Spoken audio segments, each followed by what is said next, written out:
Welcome, everyone. Thanks for joining us today. We're going to get started in just a minute. We just see some folks are still logging in.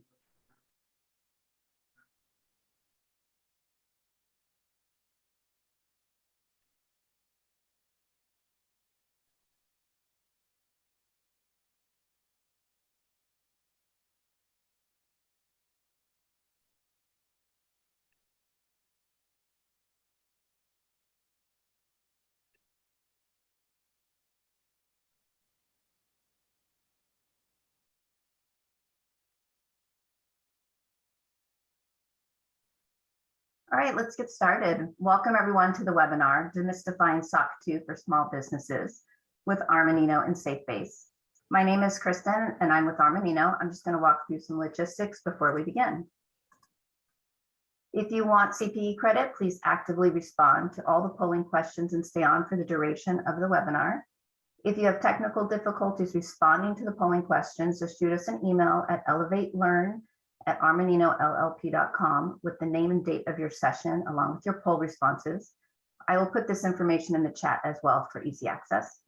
If you have questions, please submit via chat. We'll try to get to them at the end of the webinar, and what we can't do, we will try to answer after the webinar. What you're going to learn today: recognize the need for SOC 2 audits for startups and small businesses, identify the misconceptions related to SOC 2 audits, show how organizations work with auditors to showcase SOC 2 controls, and determine how to jumpstart a third-party risk management program through the audit process. With that, I'm going to pass it over to our moderator today, Macy Modi, who can introduce herself and the team. Macy. Thanks, Kristen. And hi, everyone. Thanks so much for joining today. We're all very excited to be with you today. I'm going to do a quick intro of the panelists here, as well as myself. So I'm Macy Modi. I am the Director of Strategy and Operations for SafeBase. SafeBase is a smart trust center that helps B2B companies share their security posture and automate access to sensitive information. With us today, we have one of my colleagues from SafeBase and two wonderful folks from Armanino. So starting off, Ryan. Ryan Goodberry is a director for the Risk Assurance and Advisory Services Group at Armanino, a top 20 public accounting firm headquartered in California. Ryan has been with Armanino for over 11 years and is a licensed certified public accountant. Ryan specializes in SOC 1, 2, and 3 compliance audits, and he works with a wide range of organizations, from small startups undergoing their first SOC compliance audit to multiple billion-dollar international organizations. We also have Kevin Chu. Kevin is the Director of Information Security at SafeBase. At SafeBase, he oversees the internal security program and also works directly with product and engineering to have a direct role in the future of our product development. Prior to joining SafeBase, he was a consultant in the financial services world and helped start the security programs at both Jet.com and SeatGeek. And last, but certainly not least, we have Chris Oshabin. Chris is an audit manager for the Risk Assurance and Advisory Services Group at Armanino. In this role, as a manager, Chris specializes in SSAE 18, SOC 1, and SOC 2 audits. Prior to joining Armanino, he's worked in a variety of internal audit and cybersecurity roles in both public and private sectors. We are all really excited to be with you, and we are happy to answer any questions as we go. Hopefully you see we tried to bring in a variety of experts with different backgrounds here. So please feel free to use the Q&A portion of Zoom, and we will make sure to leave some time at the end to answer questions. With that, we will get started with our webinar today. Kristen, could you put the poll up? Great. So we're going to start with a quick poll. And I would love to know, why are SOC 2 audits important for your organization? We'll give about a minute here for you to read through all the answers and give your response.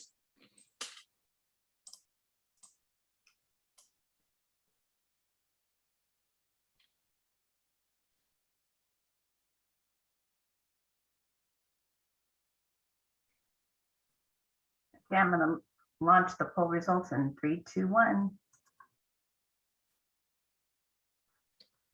Awesome. Okay, great. We have a decently mixed bag here. So there are a bunch of you just looking to learn more about what a SOC 2 audit is. You're not sure if it's yet important for your organization. And then some of you know it's important because you want to have functional security controls in place to protect customer data. So that is certainly one of the core reasons to get a SOC 2. So excited to discuss that more. Thank you, Kristen. Awesome. So with that, I would love to jump into our first discussion topic. And I'd love to start by covering why companies need SOC 2 audits. So we do know that many folks in management at small and medium-sized businesses don't always have prior experience with security and compliance. So I'd love to start off by discussing why companies complete SOC 2 audits, and maybe we can also provide an overview of the time and money required. Ryan, you want to start with this one?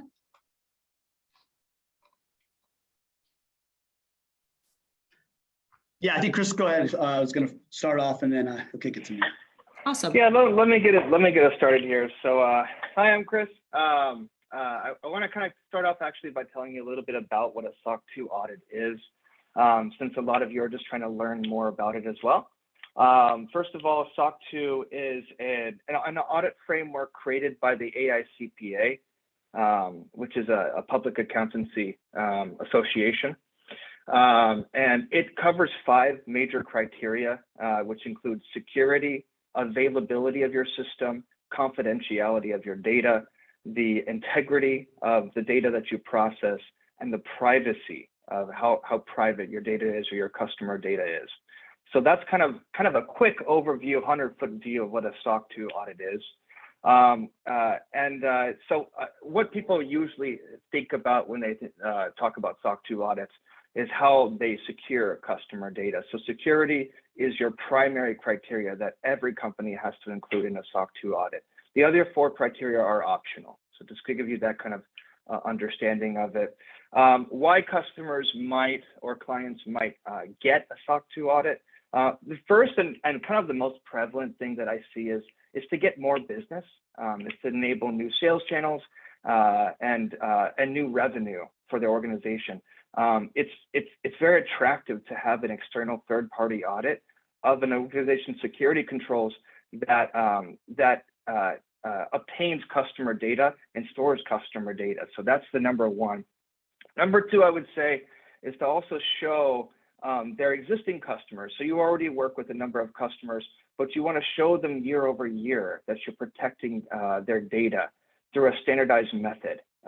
So, you know, your controls may not change year over year, or they may change a little bit, but you can kind of show every single year that those controls are functioning. And it's against a standardized framework that doesn't really change too often. And then the third is kind of to respond to a customer's TPRM or third-party risk management requests.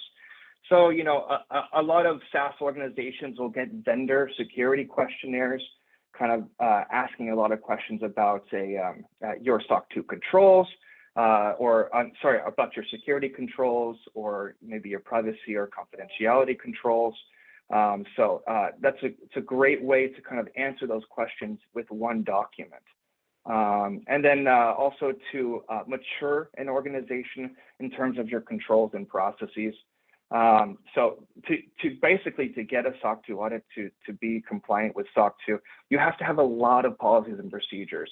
I would say a standard number of policies that you'll have to create for a SOC 2 is about 15 to 20 policies. And procedures may vary actually in terms of those as well. So that's also a major thing, is to mature from a process standpoint and standardize your processes. And finally, some companies actually get a request from their own board of directors to get a SOC 2 to make sure that the organization is protecting client data. I'll pass it off to Ryan as well to talk a little bit about time and other resources that organizations may require.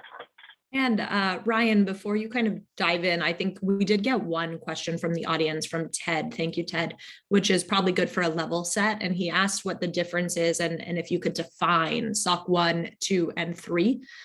So maybe you could go through that and then what the time and money commitment is. Yeah, sure. Happy to do that. So SOC 1 is going to be really driven around it's for financial reporting. So organization might have an external auditor, and any information, if you're using a service organization that ultimately is going to impact your financial reporting, that would require a SOC 1. And ultimately the reliance in the user of that report would then be the auditor of your company. SOC 2 is more around personal data, housing data, and security of that data. Again, we'll dive in a little more detail because this is around SOC 2, around, as Chris mentioned, the 5 criteria, principles around that we're going to look at. And then SOC 3 is really what we call kind of a high level overview. It's not as common. It's a general use report. The SOC 1 and SOC 2, they're going to be very specific to restricted use for any customers you might have, and it's going to be NDAs where you're only using it for specific purposes. The SOC 3 is really something you could circulate to any prospects, high level of your organization without giving any IP or very specific data to the way or information around you run your business. And kind of diving into, I know time, money, what kind of goes into the process of getting a SOC 2 audit or SOC 1. The key things that I always tell folks when they're looking at this is kind of 4 key areas in determining your auditor, I would say. I think the first one to look at is quality. Every firm is a little different in the way they approach the audits, and having that discussion, understanding what's their approach, what's going to be relevant and acceptable from the audit evidence standpoint. It is going to vary from firm to firm. So I think looking at the quality in their approach is significantly important and very valuable as you go through the process. The second one would be experience, making sure that the firm that you're looking to engage with has the skills, the knowledge, the expertise in the business and the area of how you run your business and the type of industry you're in.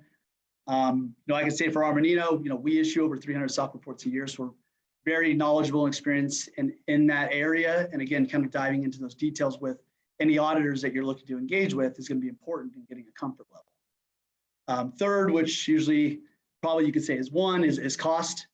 It really does depend. I know it's not an answer a lot of folks want to hear, but in going through the process and having the discussion with different auditors, it really varies on the size of the organization, complexity of your systems and applications that are in scope, the trust service criteria that's in scope.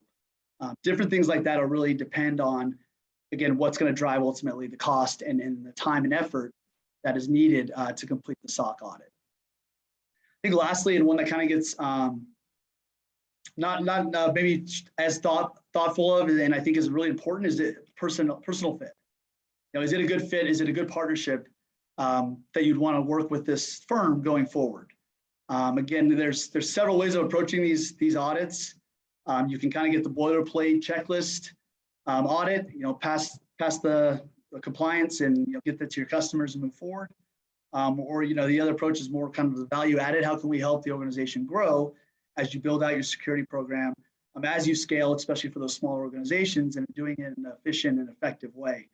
I'd say from the way we approach it, it's definitely the latter, but it's important to go through that conversation with each of whoever you're looking at for a potential auditor, and making sure that you're getting a full understanding of their approach and the way they scope and look at these audits. Awesome. Thanks, Ryan. That was super helpful. And kind of on that note, since it's so time consuming, and Kristen, if you want to go to the next slide, we are seeing lots of companies start to help with automating parts of the SOC 2 process. So just kind of curious, over the past 2 years, we've really seen a lot of startups launch to help with this automation. What parts of the process do these tools cover, and what expectations should companies have prior to purchasing them? And Kevin, maybe you can start, since you live in the startup security world day in and day out. Yeah, thanks, Macy. So some of you might be familiar with tools like SecureFrame or Drata or Vanta. And what a lot of these tools do is they help with the evidence gathering. And so traditionally, before these tools existed, whenever an auditor wanted to see evidence, you would either take a screenshot or you would have some sort of a video call where you would share your screen. And this is the process that takes a lot of time, even if you have everything in place, because you need to show proof that, say, like all of your employees have MFA enabled for their email, and that all of your databases are encrypted at rest. And so these tools connect with your existing SaaS and IaaS and PaaS tools, and they basically gather a lot of the really common things that auditors are looking for, such as a list of your admins, your change control tickets and things like that, and they organize it in one place. And so this saves you a lot of the time that you would otherwise be like spend like looking through your wiki, downloading documents, putting it in a zip file. So just to be aware that simply having one of these tools doesn't automatically make you SOC 2 like ready or compliant and whatnot. They're simply a tool to help you with organization. And so if you see someone say like, oh, like use this tool and you'll be compliant in a week, it's probably a little untrue, right? You still have to write your policies. You still have to, most importantly, make sure that the policies you have are actually enforced, right? So if your policy says you need to have MFA enabled everywhere, you have to go into your Google or your Microsoft settings and actually enforce it, right? So that's just setting some expectations there, but we feel that overall, anytime you can automate any sort of compliance, it only helps you. But just make sure that you're still doing the actual work and not just relying on these tools to get you there. Awesome, super helpful. And just to clarify, so Kevin did use an acronym MFA, that's multi-factor authentication. And we also had a question come through about what SOC stands for, Services Organization Compliance, correct? System and organization control. Oh, Correct. Yeah. Yeah, it's one of those terms that everyone just says SOC, and most people actually don't know what they stand for. System organization and controls. Well, I'm glad I yeah. learned something new too. So thanks, Ted, for surfacing that. Really appreciate it. And then Chris, Ryan, anything to add to what Kevin said about some of the new startups popping up on the scene? Absolutely, yeah. And I want to address one more thing. I saw a comment asking if there's any kind of slides on bullet points of kind of some things we're talking about. You'll have our contact information after this webinar, and we would really love to have a conversation with you and kind of give you some more information about the stuff that we're talking about today. So feel free to reach out after the fact. But talking about automation, I'm really happy, Kevin, that you brought up, automation in terms of continuous compliance and integrations. I love that part of it. I want to also talk about some other parts of automation for the SOC 2 process. So, a lot of misconceptions are that your security controls have to be manual. And manual security controls take a lot of time to test. So as auditors, when we see a manual security control, we actually have to get a population of activities of that control, and we have to test every single population within a period. And that can take a lot of time and can cost more to actually run your SOC 2 audit. So we actually suggest a lot of our clients create automated controls to their security. I'll give you an example of a few. So I have one client that for user access reviews, so making sure that their users have proper access to their systems, they actually automate their user access reviews with a script, and they run it every single day. It's through a PowerShell script. So it's a really effective control. All we have to do is look at the configurations of their script because we have some auditors that can read that script, and we can look at the results for one day. It's an automated process. So that's an incredibly helpful control in that manner. Another one would be a security control that some organizations have is like a manual review of audit logs. Now, if y'all are security personnel, you might know that a syslog, you might have thousands to maybe millions of logs in a given month, right? And so if you're doing a manual review of all your logs, that could take you as an organization hours and hours to really effectively do it. Now, if you set up software to do it, like a theme, or some kind of logging, aggregation, and monitoring tool, it can actually do it for you in an automated fashion, and you can set rules for what kind of alerts and logs you want to escalate to your IT team. And it helps actually with your audit itself. It can help with how your auditors look at your controls and how much time it takes for them to test your controls as well. So it saves both sides time and money. I would also suggest automated deployment and integration kind of code pipelines, making sure that you have security checks and scans on your code before you deploy it to a final production setting for your application. That's huge, and it kind of it can be a replacement for a peer review or security review that a coder would have to do for another coder's code. And finally, I would kind of look at role-based access control. So for every single role you have in your organization or job title, you have a set list of access that those people are allowed to have, and they automatically get that access when they're hired. So it actually saves you time in approving individual access points, and it saves your auditor time in reviewing what access people should have and what's been approved, because we already know that all that access is pre-approved. So those are some really good automated controls you can set up for your SOC 2. Additionally, talking more to that continuous compliance that Kevin brought up earlier, there are some great automation and continuous compliance tools that you can kind of onboard to your system, and it'll help streamline your SOC 2 process. I would say one great example that we work with would be Tugboat. It's a really good tool. It's actually just got bought out by OneTrust, I believe. And they have amazing integrations with compliance tools like Jira, like as a ticketing system. And through those integrations, it can pull tickets directly for your auditors, and it can actually pull populations for your auditors. So you don't have to lift a finger as a client organization. So those would just be some great examples, I think, of automation that'll help with your SOC 2 process. Awesome. That is super helpful. Thank you. And thanks for providing some examples that people might want to look into. With that, I think we're ready to go on to the next polling question, Kristen. So polling question number 2, Kristen is launching it now, and would love to hear all your answers to what are the 5 trust services criteria that could be potentially referenced in a SOC 2 audit report. This isn't a quiz. We're not reporting grades anywhere. Just curious kind of what the level of knowledge is.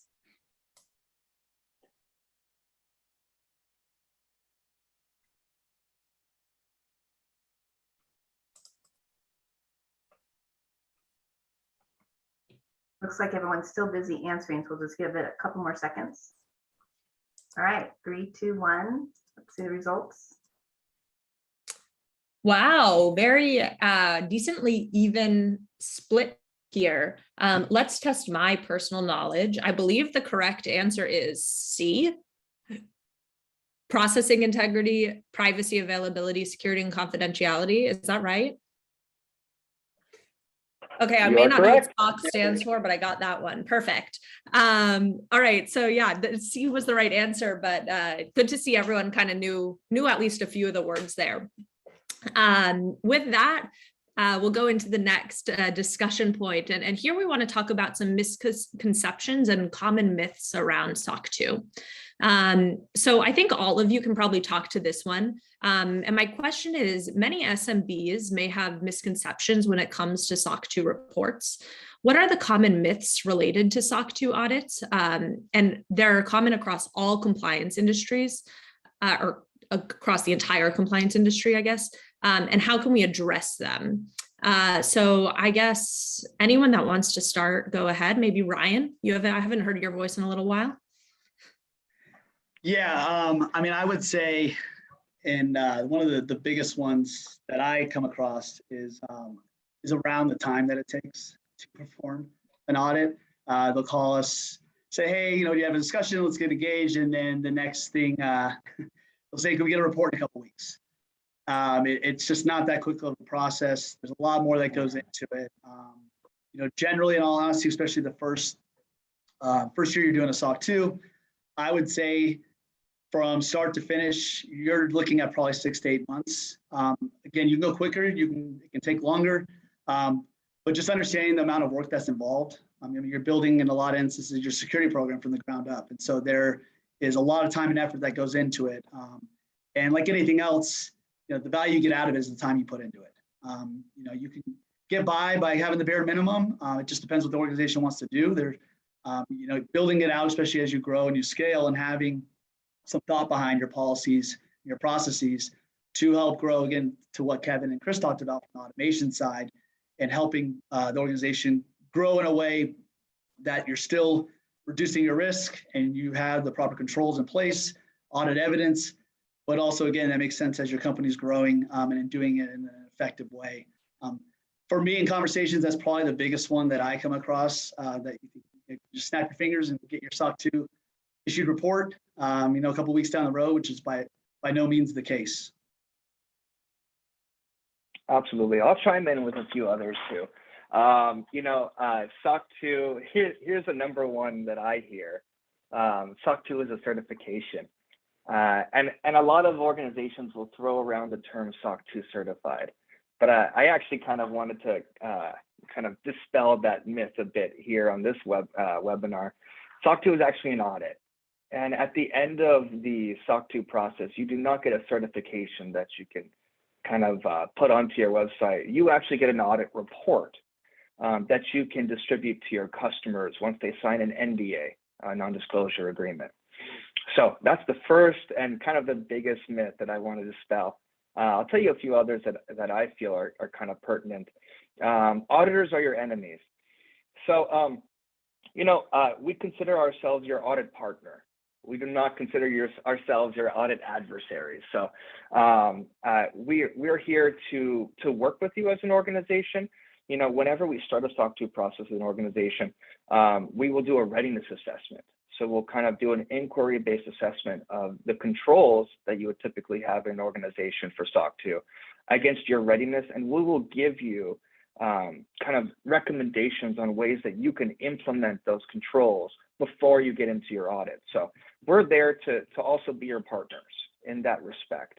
And we typically tend to set up calls with our clients to just go over any questions you may have before the audit process begins. You can even kind of talk to us about controls you've implemented and if they're audit ready, and what we would be looking for a given control. So we are your audit partners. And I think the last one that I kind of want to talk about is SOC 2 is just setting up a couple of policies. I mean, and policies are a big part of SOC 2, don't get me wrong. But it's not just setting up your policies, but it's operationalizing your policies. So you can have a bunch of documents, but if you are not doing what you say in those documents, your auditors will actually be looking into those policies and making sure that you're doing what you say you're doing. So operationalizing policies is a big part of your SOC 2. And I kind of want to pass it to Kevin to get his take. Yeah. So a couple of other things I want to note is it's a common perception that, oh, we're doing a SOC 2 audit, this is going to be really annoying, it's going to slow us down. Like I hear that a lot from developers who are like, this is going to make me not be able to push code quickly. And one thing to note is that these controls are in place for a really good reason. So a good example is backups, right? A lot of companies are like, oh yeah, we have backups, but they never test them. And then when it comes time to actually do a backup restore because of an incident, they're left scrambling and they don't know what to do, right? And so that's kind of why backups, for example, are a big part of it. Other things like peer review for major changes. A lot of companies, what they do is for really big changes, they require like a committee to review and things like that. So if any of you are familiar with DNS, DNS is a very tricky thing and it's very easy to misconfigure. And so the reason why it's very common for like really big things to have multiple people reviewing is because sometimes you can make a quote unquote small change that takes 5 minutes and it can take your whole website down, right? Like look at what happened with the recent Facebook outage, right? It was a small misconfiguration, but they were down for many, many hours and everyone in the world noticed, right? And so When your security team, like, I mean, a lot of you are part of security, but when you hear security people ask you to do these things, don't take it that they're trying to slow you down, but really try to think about it from their perspective and why they're asking you to do this stuff, right? Usually what they're asking you to do is something that will help the company in the long run, even if in the moment it feels like it is a blocker. Kevin, I'll remember that next time you tell me to go through the proper process to get access to something. Awesome. Thanks all. That was really helpful. So with that, we can kind of move on to the next topic here. So it does appear to be quite common for SOC 2 audit reports to be filled with canned or illustrative controls. But really, SMBs may have important security controls protecting their information systems and applications that are not called out in these reports. How can service organizations work with their auditors to better showcase these controls in their SOC audit reports? And Kevin, if I know you just spoke, but maybe you want to start here? Yeah. So one thing to note is that a typical SOC report is meant for companies of various different industries. And so the controls kind of like at a high level are very general and broad. And one thing that people typically think is only tell the auditor the bare minimum of what they need to know. And so one thing to think about is maybe this isn't always the case, right? And so Google made YubiKeys very popular. So if you guys aren't familiar with YubiKeys, there are these USB devices you stick into your computer, and instead of having to type in a two-factor authentication code that gets sent to your phone, you just have to touch the YubiKey. It's basically a way that proves that you're there in person and that you're the person who should be able to log into this account. And this is kind of like a newer trend that a lot of companies are using for their two-factor authentication strategy. And something like that can only help you, right? You should bring it up, because a lot of times if you have these kind of newer technologies, an auditor may not necessarily be familiar with them. But if you talk to them about it and you explain how this is actually better than what is typically used, or if this is something that you can use as a compensating control, right? Like one good example is like if you guys are familiar with payment card industry PCI reports, a lot of times the audit requires you to change your password every 90 days. And a lot of companies don't do this anymore because their compensating control is they have very strong two-factor authentication, which makes it so that even if someone is able to guess your password, they're not going to be able to get in without that that second factor that is very hard to get to, right? And so things like this can only help you. And so obviously, if you're doing something that isn't up to par, don't tell the auditor that necessarily, but whenever you go above and beyond, just let them know. They might actually find a way for it to show up in a report. And so when a customer sees it, they might go, "Oh wow, these guys use YubiKeys. That's awesome!" Right? And this because it reduces the likelihood of phishing by a huge percentage, as we've seen, right? And so that's kind of what I think about that. Super helpful. Thanks, Love it. Kevin. Yeah, and Chris, maybe you want to chime in. Yeah, absolutely. I'll chime in as well. You know, I want to kind of go back to a myth here as well. It's SOC 2 is simply a list of hard requirements without flexibility. So that's just not true, actually. You know, there are requirements for SOC 2. They call them criteria or common criteria, as well as additional criteria. But the controls that you put into place that your auditors are actually testing can be set against the criteria, but is maintained by your team. So I'm going to tell you, I've been on both sides of this equation. I've also been a program manager for a SOC 2 program for a large insurance company, and it was actually great for our experience. We were able to market a lot of our security controls that we had in place at my organization on our SOC 2 report. So we had a very robust, as an example, a very robust privileged access management system, where we made sure that only the admins that required access to administrative access to systems got that. And we had a software that we used to review admin access on a very regular interval, actually almost continuously, to make sure that there was never unnecessary elevation of privileges to administrative access, which was amazing. And we did get to showcase that within our audit. So that was a great opportunity for us. Another example might be role-based access controls. I think I talked to this earlier in the webinar, but you can, if you have a very robust role-based access system, you might have over 1,000 different roles in your organization for large organizations, or if you're a small company, you have 10. But if it's robust and you make sure that those people only have access that they need and that they're automatically provisioned it based on a role, that's something that you can really showcase as well in your SOC 2 report. So, there's some creativity that comes with this, and there's a marketing aspect that you can show your customers and other stakeholders that you have great security controls. I think to Kevin's point, if you have a security control you want to showcase, just bring it up with your auditor. They'll know where to put it on your SOC 2 framework. You can just tell them that you want to add it. So that's what I would say there. Awesome. Yeah, super helpful. Definitely communicate with your auditor. Chris and Ryan here, being two of them, are very open and easy to chat with. So, definitely recommend that. With that, Kristen, I think we're on our third of 4 polling questions. So I would love to hear from you all. Why are SOC 2 audit reports useful in response to vendor management and third-party risk management security questionnaires? And Kristen, if we could give a 10-second warning as a request from the audience so no one misses the poll again, that would be lovely.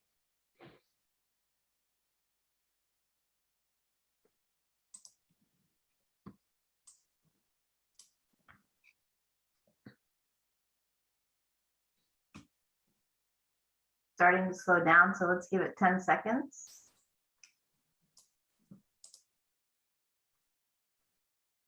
All right, 3, 2, 1. I'm going to launch the results. Awesome. All right. So looks like most people think all of the above is the correct answer. I think I would tend to agree. Does one of the experts want to chime in if that's right? That's exactly right. Yeah, it's all of the above. Those are all great reasons, actually. Awesome. Very good. All right. The audience is definitely well informed. So we have 3 more topics to cover. So this one, I'd love to chat through third-party management and SOC 2. So my question, and Ryan, maybe you can start with this one. How do vendor management practices tie into the SOC 2 process, and what activities can SMBs incorporate in their compliance environments to improve third-party risk management practices and better comply with SOC 2 audit requirements? Yeah, so this is one where, and again, it's, you get a customer who says, you need a SOC 2. You don't really know what that entails, or it's, you want to kind of check the box so you can engage or continue to do business with them. I think this is where try to look at, where the value is as part of that SOC 2 process is really around the third party management. So there's actually a section within the common criteria which addresses your third party management process. And, with that, it really helps mitigate a lot of the risk by doing review of vendor agreements, vendor risk assessments over all the vendors that you engage with, reviewing SOC reports. A good example that would apply to a lot of the SaaS platforms is, AWS, GCP, Microsoft Azure is, getting those reports, those SOC 2 reports, and reviewing those on a periodic basis. It's important because a lot of the physical and logical access controls that you're relying upon is from that cloud service provider. And so making sure that you're reviewing that SOC report, that there aren't any exceptions that would impact your ability to rely on that organization as part of your infrastructure. So those are a couple of things that, add value as part of the SOC 2. And I think around the third party management and the policies that you build out, it's important to have a very thorough and robust process in place to ensure that you're mitigating ultimate risk with any of the third parties that you ultimately engage with as your organization moves forward. I'll chime in a little bit too, actually. I will say there is an entire section of the security common criteria of the SOC 2 that is entirely devoted to third-party risk management. It's actually it's called CC9. And that section actually requires you to have robust policies and procedures around how you manage your vendors, specifically your technology vendors. It does also require you to sign vendor agreements with clear terms with your vendors and security considerations with those vendors. And it also requires you to review your vendor relationships at least annually for security and other purposes. So just a little tidbit there that when you are doing your SOC 2, you will kind of be forced to create a TPRM system. That's super helpful, Chris. And Kevin, my shameless plug, if maybe you want to just comment on kind of how SafeBase helps with this a little bit. Yeah, so everyone, like Macy and I work for a company called SafeBase. Our main customer-facing product is a security status page, and so if you're one of our customers, you can transparently list out information about your security program on the status page without like an NDA or anything secretive. And the idea is, if you're a vendor who uses SafeBase, your customers and prospects can kind of evaluate you proactively and see that you have things like SAML in place, that you have a firewall, you have intrusion detection system and things like that. One of the reasons why third-party risk is such a problem is because of this idea of security through obscurity that's slowly becoming outdated. And so basically the more you share about yourself as a vendor, the more likely you're going to be able to build trust. And so from a buyer's perspective, you also want to be looking at vendors who think the same way. If you have a vendor that doesn't want to share anything about their security program or makes you jump through hoops to get information like a SOC 2 report, it might make you think about like, hey, maybe this vendor isn't someone I should be using because they're so unwilling to be transparent about how they protect my data, right? Yeah, thanks, Kevin. You couldn't have said it better myself. And the only thing I'll add is we would love to chat with you, at a later date of how you could potentially share your security posture and help sales move a little bit quicker by arming your sales team with security.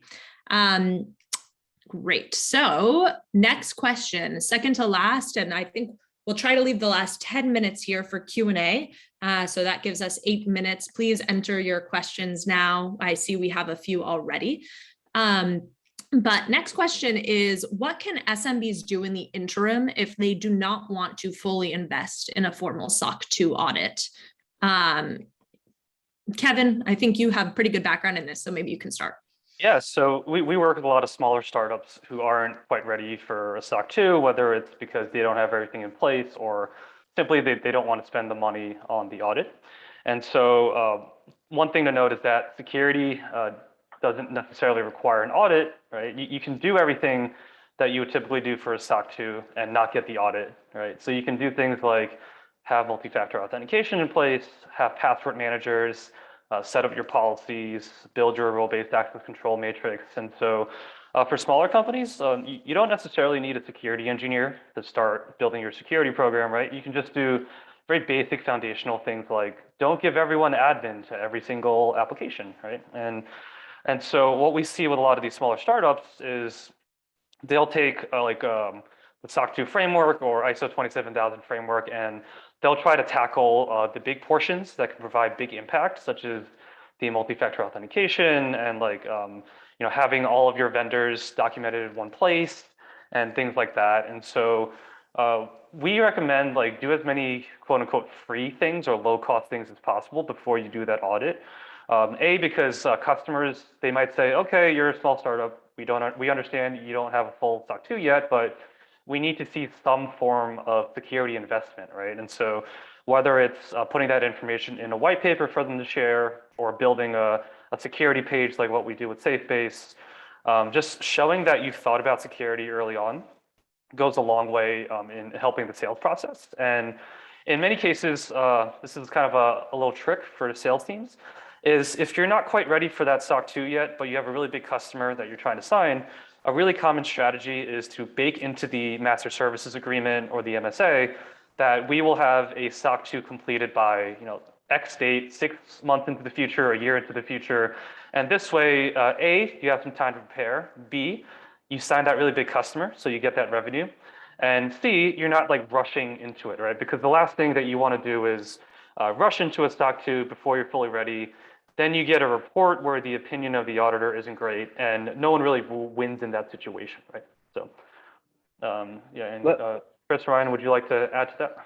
Yeah, I mean, I would say to echo that, Kevin, is back to what I mentioned early, is just being forward thinking and starting the process sooner than later, and not trying to cram in last minute getting your SOC report. Again, it's not a process where you can just kind of flip the switch and the next day you got a report. There's a lot of steps along the way, and you want to do it in a thoughtful way that makes sense for the organization, and a way that adds value, along with getting that SOC 2 compliance. And so I think to Kevin's point of building that in, that's a great suggestion. And then just being proactive and starting the conversations early with folks that you might want to engage with, questions you have with auditors. Again, looking at their approach, understanding how they're going to go about the audit and what does the timing look like. So you can really work backwards from, if it's going to be, this is the day we have to have this to SOC 2 by, how do we build out a program in a way that doesn't stop the day-to-day operations of the business, and a plan that is effective and ultimately, again, gets you a report that not only is SOC 2 compliant, but it's actually reflective of what you guys are doing. It's a clean report. It's something that you're proud to give to your customers and prospects as you move forward. Yeah, and let me add one more thing, actually. One thing I would start, so SOC 2 is a risk-based audit. So it's really risk-centric. I would suggest that organizations do a risk assessment, an enterprise risk assessment of their, and identify risks in their organization, and to mitigate those risks, build out controls that are key to your organization. Those controls can later be used in any SOC 2 report. Or, a lot of your potential customers may be doing security assessments of your organization. One thing that they're going to ask for if you don't have a SOC 2 is your risk assessment. So I would start off with that. Just get a risk assessment done, and note some key controls that you need to put into place to mitigate risks you've identified. Yeah, you can actually hire an audit firm to do like a gap analysis and not like a full-on audit. So at least you'll know, hey, like if we were to do an audit, these are the exact things that we should focus on, right? Exactly. Awesome. Okay, so I'm going to propose that we move on to the last polling question and then kind of quickly speed through the last topic so that we have plenty of time for Q&A. We have 5 questions so far. Reminder to please submit any more you may have. And the last polling question, what is an example of an important security control that an organization could include in a SOC 2 audit report? And Kristen, if you could please give that 10-second warning again. I think people liked that. I will do that. Also, I believe there's just 4 questions. So anyone who wants CPE, they just need to answer 4 of them. Yep. So this is the last polling question. So make sure to answer. All right. It looks like it's slowing down. So 10-second warning. All right. 3, 2, 1. Let's launch. I think the majority is correct in all of the above. Role-based access control, secure coding practices, and employing a web application firewall are all important. Yeah, I'm right. Okay, good, Chris. Awesome. All right, so we'll quickly hit on this last topic for 2 minutes, which is security questions for large organizations. So we do get lots of security questionnaires from larger organizations. And what do they typically ask that are usually not covered in formal audits? Anyone start? Kevin? Yeah, I can start. So a big focus point for like us having like SafeBase security status page is product security. And so with cloud security, there's this whole concept of shared responsibility and what are ways the customer can also help protect themselves and not solely rely on the vendor. So a lot of organizations in their custom questionnaires, they'll ask for things like, do you support SAML or Active Directory for a single sign-on because it reduces the need for passwords? Do you have things like DDoS protection? Like, for example, someone tried to DDoS us recently, but we had Cloudflare to help mitigate that. Do you have a web application firewall that filters out a lot of common web attacks? Like these are things that are very like SaaS specific and a little more focused, but these always show up in custom questionnaires. And if you can work with your auditor to kind of share that information about your product security capabilities, they'll find a place to put that in the SOC 2. And when someone looks at it, they'll be like, oh, great, this checks off all the boxes for our IT organization who needs this. Right. I would also contend that the SOC 2 maps extremely well with most vendor management questionnaires and security questionnaires that are out there in the industry, including SIG. I actually just did a mapping of SIG Lite for one of our customers, our clients, on section 5 of their SOC 2 report so that they can send it to clients and already have questions answered for that exact framework. So they may not get that questionnaire in the future. They could just, hand over their SOC 2 report. So it maps extremely well, especially if you have all 5 criteria. Awesome. Thank you both. Okay, so with that, we have gotten 6 questions, and I think we can hit them all in the next 10 minutes. While we answer them, Kristen, if you want to go to the next slide, on the slide, everyone will have all our emails. We'll also send the recording of this presentation after the fact, and it'll be posted on both the Armanino and SafeBase websites. But please feel free to reach out to any of us if you want to learn more about SafeBase or Armanino's services, or simply have questions about your security programs and SOC 2. Feel free to take down any of our emails, and we are happy to hop on a call. With that, let's start off by answering some questions on cyber insurance. So 2 questions related. So what risks, well, I guess really one, what risks can and cannot be offset by buying insurance rather than paying for an audit? Chris, Ryan, maybe you want to start.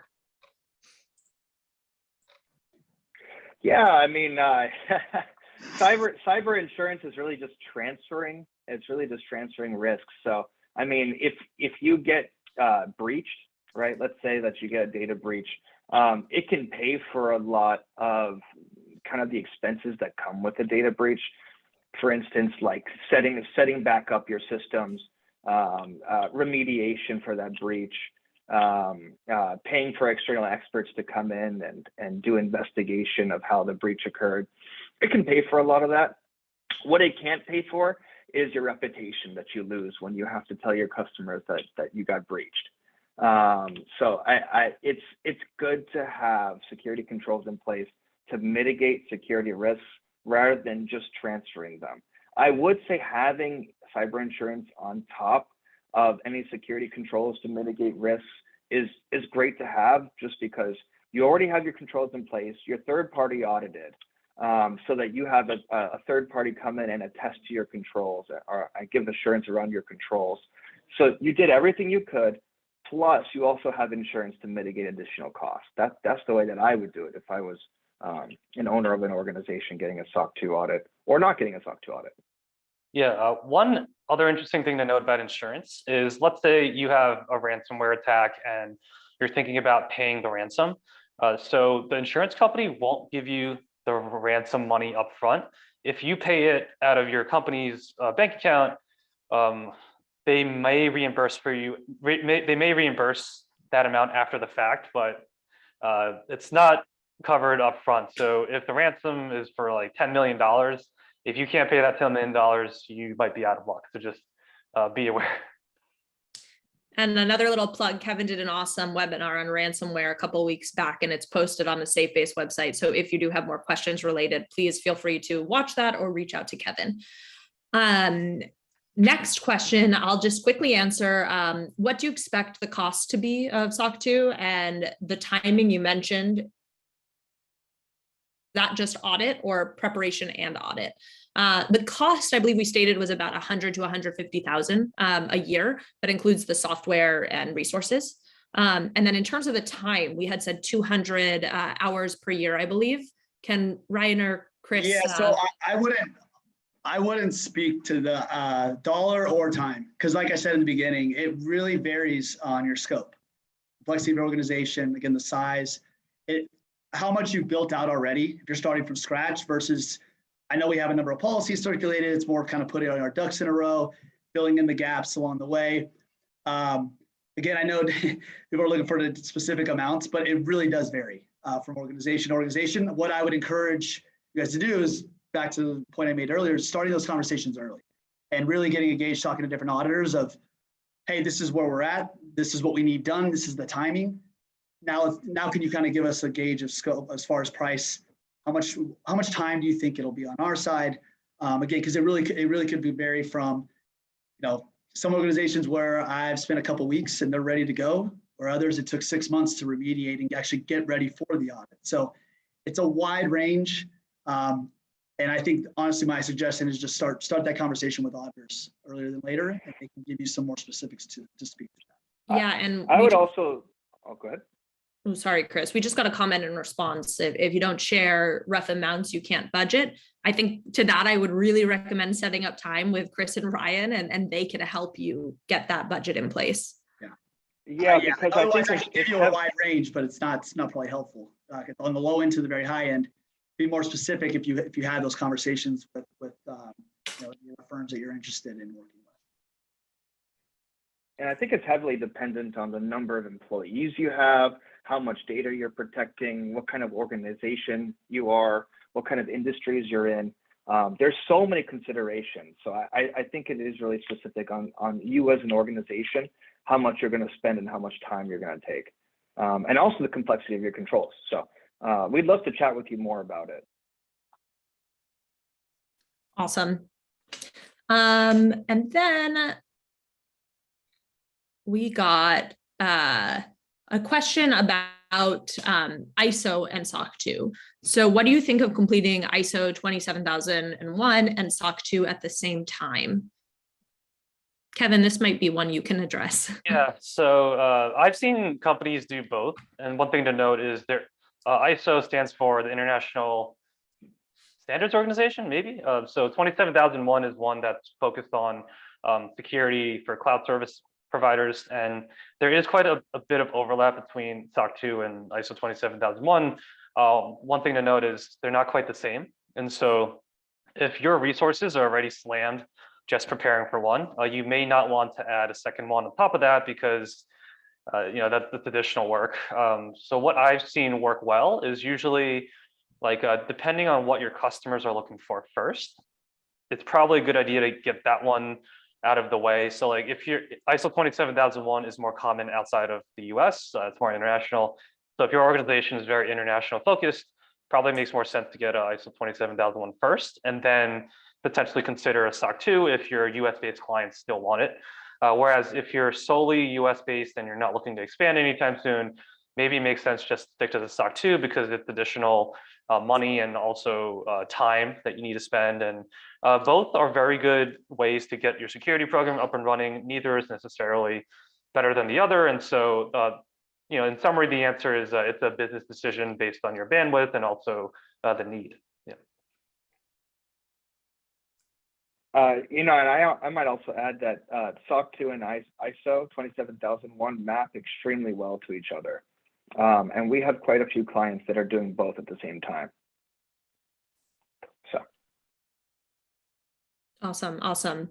I definitely don't want to go over time for anyone here. We did have 2 questions we didn't get to answer. So please feel free to follow up with the team if those are still outstanding questions, and we can follow up as well for those 2. We'd love to hear from you after this webinar. If you have any more questions, please do let us know. It was really great being here with all of you today. Thanks so much for all the engagement, and have a great start to the holiday season, everyone.